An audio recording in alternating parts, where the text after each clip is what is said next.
Yo, what's up guys? Welcome back to the channel. APW Sports signing in, and we are in week 13's power rankings. Now we are coming off of a weekend where we had some absolutely crazy finishes across the league. So it's bound that some things are going to change within the standing wise of the NFL heading into week 13. But I'm not going to make this any longer. Without further ado, let's dive into it.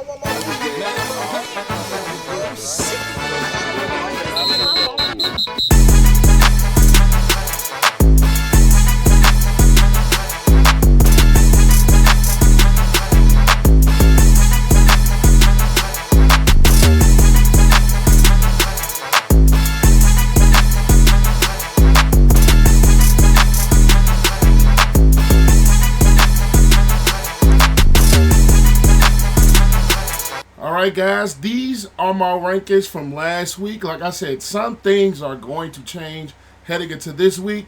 So let's just get right into it. Now, as I always do, I start off with the teams with the bye weeks. We have Atlanta, which I had at the B tier. They remain at the B tier. We have Buffalo, who I had as one of the best teams in football at S. We have the Cincinnati Bengals, who I had at B.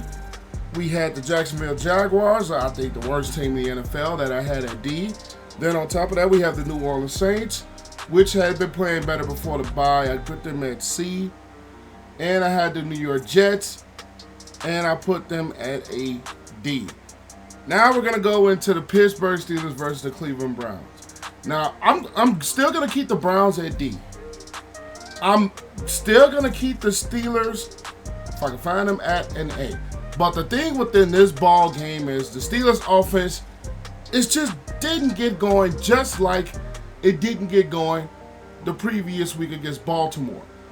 They, as a defense, one of the best in the league. It's just offensively, they stall too much. Chris Boswell has kicked the most field goals in the NFL.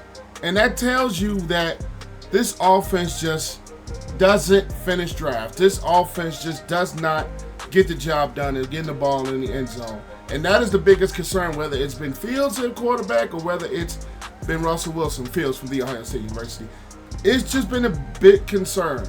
Now you have Cam Hayward defensively playing good football from the Ohio State University. TJ Watt, Fitzpatrick, Joey Porter Jr., their defense has been playing well. And when Pickens does get the ball, he just plays well as long as fire and roof.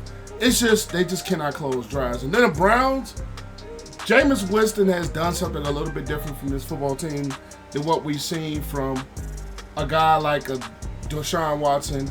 And it's just a little bit of a difference in this football team. Even though they're still one of the bottom teams, good upset win.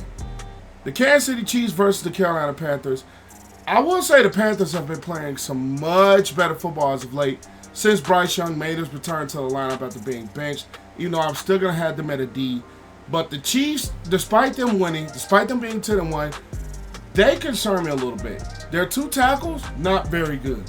Defensively, the last 2 weeks, they have not been playing up to the standard that we've been seeing from this Chiefs defense. I know they get Pacheco back at some point this season. They just don't have the explosive play offensively. Defensively, they've let up a lot, and it's almost like Patrick Mahomes come to the rescue.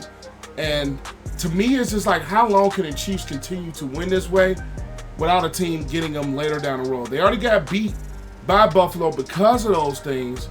It's just, when they start to play a little bit better competition, I'm not sure that this Kansas City Chiefs team is going to last, because it's a much different team than what we've been seeing from these past maybe 5 to 6 years. It's a different football team. Minnesota Vikings buff my Chicago Bears. I'm keeping the Vikings at an A. I'm not going to drop the Bears to a D as much as I want to. The massive, a good comeback late in that game. And I won't spend too much time on this game. You guys already know, I got the reaction of my cards. It's just, Minnesota, they did a good job of getting other weapons to football when the Bears had a game plan to shut down Justin Jefferson, which that plan worked. But they got the ball to Hockenson. They got the ball to a guy like a Jordan Addison, and Aaron Jones plays some really good football for him. Defensively, Minnesota, they let up a lot against the Bears. A lot in that passing game, which I figured coming into that game. The Minnesota Vikings pass defense is one of the bottom pass defenses in the league. That showed. They didn't get to the quarterback until a little bit late in that game. That showed. They did blitz, but the Bears did a good job of getting out of it. And then from the Bears' perspective, they just can't close games. They just invent ways to lose football games. We are seeing a good improvement from Thomas Brown with Caleb Williams. So I do give a plus for the Bears for that. But to me, as the Bears' defensive unit, I think they may have taken a step back. That's just how I see it. Then we had the Tennessee Titans versus the Houston Texans.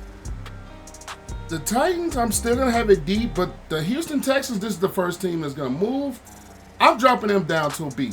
As much as I love C.J. Stroud from being Ohio State University, the more I watch, he is in a sophomore slump. Now, it doesn't help that they have injuries to Nico Collins. They had injuries to a guy like Stephon Diggs, who's out for the year. Defensively, they have injuries, whether it's Will Anderson Jr., who's been in and out of the lineup due to injuries. And this defensive unit has just not been playing up to the level that we thought they would. And offensively, Joe Mixon has been the bright spot. It's just the interior of their offensive line is just not very good, and it's starting to show. And this team is just not the same team that we thought they were going to be coming into the year. And C.J. Stroud has not been playing as good of football as we thought he was going to be coming into this year. Now, I attribute that more to a bit of a sophomore slump and the interior of that offensive line. And then we're talking about the Tennessee Titans. Solid win, upset win. Will Levis has been playing better since he got reinserted into the lineup. It's just this Titans team, I still think it's a very young football team. It still has a lot of room to grow. But a win like this, and the way Will Levis has been playing the past couple of weeks, does give you some growth or some kind of a building block, per se, for the Titans. Next, we're going to have the Detroit Lions versus the Colts. I'm sorry, the Detroit Lions, to me, are the absolute best team in the NFL, and it's not even close. Philly's right out there with them, the way they've been playing, but I'll talk about them later. But the Detroit Lions, I think, are the best team in the NFL, point blank period. And then we're talking about the Colts. They did fight, they did play tough, but I'm going to keep them at C. And Anthony Richardson, kind of like Young, kind of like Levis, has been playing a little bit better football as he's been inserted into the lineup. I just think they ran into a juggernaut that we call the Detroit Lions. The way that Gibbs and Montgomery, Sonic and Knuckles has been running the football. Goff has been playing top-tier NFL MVP level football. And defensively, even without Aiden Hutchinson, this defensive unit is still playing some really good football. This Lions team is going to be very difficult to beat down the stretch. Because it's just like, what hole do you have in this team? Maybe you could say secondary sometimes. Maybe you could say pass rush, maybe, without Hutchinson, but this team is still one. It's just dominant. Who would have said that about a Detroit Lions team 2 years ago? Dominant. Next, we're going to go to the New England Patriots versus the Miami Dolphins. I'm keeping the Dolphins at B. With Tua Tagovailoa, this team is starting to really catch fire. They're putting themselves back into that AFC playoff hunt, and offensively, they are starting to really get things going. Defensively, they have been playing a little bit better despite some of the holes that they have. Whether it's pass rush, I don't think it's consistent for Miami. And then you're talking about that defensive backfield. I'm not the biggest fan of them, I'm not going to lie, but it's been getting the job done. And then we're talking about the New England Patriots. I've always said this season about them is just developing Drake May. We do see promise in Drake May. It's going to take some time. They are competing, they are playing hard. It's just, number one, they're not a very talented team, and it's just a very young team. But I see things that you can build on with Drake May and his offense going forward. And that's all this season is for them. Tampa Bay Buccaneers versus the New York Giants. The Bucs, I'm going to keep the Bucs at B. Giants are terrible. Buccaneers, I love what Baker Mayfield is doing. Like I always say, shout out to Bucky Irvin, my alma mater high school, Hillcrest High School. They're playing some really good football for them at their running back position. Defensively, this Bucs unit is starting to play better late. And Baker Mayfield's having that season where it's still comparison to what he had last year when he led the Buccaneers to the playoffs and a playoff win. is starting to get right up there with that and playing good football. And I think this Buccaneers team can be dangerous when clicking heading down the stretch of this season. Today's video is brought to you by Cellular C4. This is a product that I personally used before I even decided to partner with them. And the first thing I got introduced to was the energy drinks by C4. This right here is a fruit punch flavor. They have many other flavors. They have popsicle flavors that just dropped. They have Skittles, Starburst, all the type of flavors that you want. To help you get started with your day, you can wake up in the morning before you start your day and drink you one of those. And also before you get that workout in, when it's workout day, you can take you some pre-workout to help you get the boost in your workout. All the products, 0 sugar, low calories. This is a great product to take you in your workouts and your journey on fitness to the next level. And I am happy to partner with a product that I was already using in my own personal life. And I will leave my code in the description below to save you guys 20% on your first purchase of C4, of their workouts. They even have muscle recovery to help boost after workouts. They have so many supplements and things to help you on your fitness journey. And you can get yours today in the description below. Click the link and use my code APW Sports to help you save 20%. And again, the links are in the description below. And use the code APW Sports to save you 20% on your purchase. Now, it is time to get back into the video. Now we're going to have the Dallas Cowboys versus the Washington Commanders. I'm dropping Washington to a B, and I'm moving Dallas up to a C.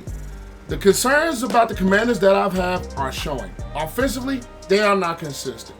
Defensively, they let up the big play too much. Special teams, well, they got a punt return or a kickoff return. I think that was a kickoff punt return term for a touchdown for them. And it's just the fact of, it's just things missing with this Commanders team. Defensively, I've always said the secondary isn't that great. Offensively, despite Jaylon Daniels and the hype that he's been getting, they have fatal flaws. They don't run the football as consistently. Passing the ball, they don't push the ball down the field as much as they should. And it's starting to show where defenses are kind of playing them boxed in. It's starting to show. They did have that big play and an 87-yard touchdown against Terry McLaurin for Ohio State University. But I just think this team, ever since the Chicago Bears game, where they won on a Hail Mary, this team has fatal flaws offensively, and it's starting to show. That's just my opinion. Next, we're going to go to the Denver Broncos versus the Las Vegas Raiders. The Denver Broncos has been playing some really good football. I'm going to keep them at B, but I was so close to moving this team to an A. And then we're going to have the Las Vegas Raiders, D. The Raiders, they quarterback problems, Raiders defensive problems. Raiders just had problems all over, and I think this is not a very talented roster. Brock Bowers is the bright spot. They did come close within this game, but Broncos and Bo Nix is putting himself above Jaylon Daniels in that Offensive Rookie of the Year conversation. Then we're talking about this Broncos defense, who is one of the more elite defenses that we have in the NFL. This team can be very dangerous, kind of similar to Tampa Bay on the NFC side, where they're getting right there. They're playing hard. Then on top of that, you have quarterbacks on each of those teams. With Bo Nix and the Broncos, I'm speaking of that. He's been playing some really good football, especially for a rookie quarterback. The Broncos are a team to watch out for. The Green Bay Packers versus the San Francisco 49ers. I'm keeping the Packers at A. Jordan Love does have the tendency still to make some of those boneheaded plays. He does. They ran the football. Josh Jacobs has been a very good addition for them. 3 touchdowns, running the football, very physical, very hard. The San Francisco 49ers, I'm putting that B. I can't lower them. They just have too many damn injuries. Purdy. Debo's been in and out. Ayuk is out for the year. Nick Bosa was out this week. They have just, and Chris McCaffrey didn't play until a couple weeks ago. This team is just depleted with injuries. Depleted. And to talk about Kyle Shanahan being on the hot seat, stop it. I don't believe so, because this team is just too much of an injury-riddled football team. And then Trent Williams didn't play. This team is too injury-riddled for even to be considered firing Kyle Shanahan. And when this team is healthy, and we've seen it throughout history, a healthy 49ers team goes to the NFC Championship game. 2023 last year, they won the NFC Championship game. 2022, they were in it, but they got hurt. Quarterbacks got hurt. 2021, they were in it, lost to the Rams. 2019, went to the Super Bowl. 2020 was the unhealthy season. So when this team is healthy, they are competing for an NFC title in the Super Bowl berth. Why are you talking about the Kyle Shanahan mess? Stop it. And I might do a thing about this. I don't know. But either way it goes, we're going to go to the Seattle Seahawks and the Arizona Cardinals. And Seattle, Seattle, I'm keeping at B. Arizona Cardinals, I'm dropping them to a B. Offensively, they struggled. Defensively, they did play solid. It's just the Cardinals offensively at times, in my opinion, have a tendency to stall. Kyler Murray and his offense have a tendency to stall at times. They did play better the last couple of weeks, but throughout the course of the entire regular season, this offense has a tendency to stall at times, and it really stalled against the Seahawks. Where Seattle, they also have their own issues as far as the offensive line not being great. They did play a little bit better last week, but defensively, they did play a better game than what I've seen from Seattle. But I'm dropping the Cardinals mainly because that offense just does not be consistent at times. Dropping them. The Philadelphia Eagles versus the LA Rams, I'm putting the Eagles at S still. Saquon Barkley has put himself right in that MVP discussion. That defense has been playing lights out. Sucks that Brandon Graham went down with the torn triceps. But when we're talking about Jordan Davis, when we're talking about Blankenship in that back end, Darius Slade went out with a concussion. We're talking about Cooper DeJean, Quinion Mitchell. This defense has been playing really good football, especially as of late. And then you have that monster, number 26, in Saquon Barkley, 255 yards rushing. And that quarterback, Jalen Hurts, is still playing solid football, not turning the football over.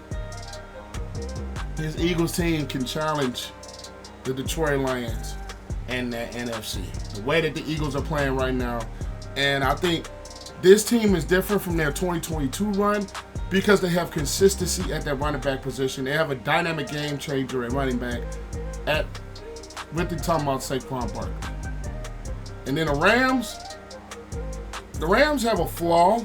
I'm dropping them to a C, but the Rams have a flaw, which that offensive line it has some struggles. They have some mixed matches. They didn't play well. Then the defensive side of the ball, they just could not stop the run at all. They did not play physical. They had their moments. But offensively, they didn't run the football as much as they wanted or as good as they needed to win that game or be competitive in that game. Didn't take the ball away. I'm going to drop it. The Ravens versus Chargers, Hardball Bowl. Ravens, I'm moving up to an S. Chargers at an A. Now, the thing about the Ravens, they ran the football very effectively. They got after Justin Herbert. Defensively, I'm not going to lie, I'm still a little bit suspect on the Ravens. They didn't have Roquan Smith, but they did come out and play a whole lot better football. The Chargers, they have receiver drops. Whether the Chargers team just had injuries, J.K. Dobbins had went out during that game, so I think that hurt them offensively. And then when the late game situations, they're not able to run the football, which the Chargers are not a pass-heavy team. So the Ravens did a good job of getting in the lead, extending the lead. They closed with Derrick Henry. He had a magnificent game. Lamar played well. They ran the football very well. And that is the key to what got them to a win. But these are my power rankings for Week 13. Leave you guys' thoughts in the comment section down below. And I'll catch you guys later. Peace.